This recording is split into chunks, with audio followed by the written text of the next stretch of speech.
نحمدہ و نصلی علی رسولہ الکریم۔ ایک سوال ہمارے پاس ہے کہ کیا نبی کریم علیہ السلام پر جادو ہوا؟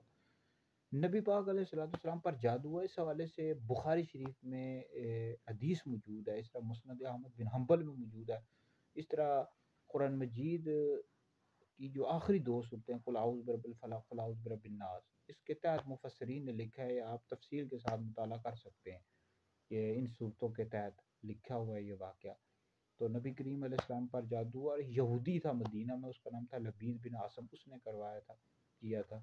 اور نبی کریم علیہ السلام پر جادو کا اثر جو تھا یہ آپ علیہ السلام کی ذات تک محدود تھا، نبوت اور رسالت جس سے محفوظ رہیں، اور تبلیغی کاموں میں بھی کوئی رکاوٹ نہیں ہوئی، ٹھیک ہے۔ تو بعض لوگ اس سے کچھ اور تاثر ڈالنے کی کوشش کرتے ہیں کہ معاذ اللہ تبلیغی جو کام تھے وہ بھی رک کے رکاوٹ ہو گئی، تو ایسی کوئی بات نہیں ہے، تبلیغی کاموں میں کوئی رکاوٹ نہیں ہوئی، نبوت اور رسالت پر بھی کوئی اثر نہ ہوا جس سے محفوظ رہیں۔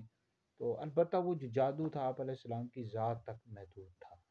تو بہرحال جادو یہ کرواتے ہیں لوگ، یہ بھی ہوتا ہے، اور اگر کسی پر ہو جائے تو قرآن مجید کی جو آخری دو صورتیں سورہ فلق و سورہ الناس کثرت کے ساتھ پڑھیں، پانی پر دم کر کے مریض کو پلائیں تو انشاءاللہ شفا ہو جائے گی۔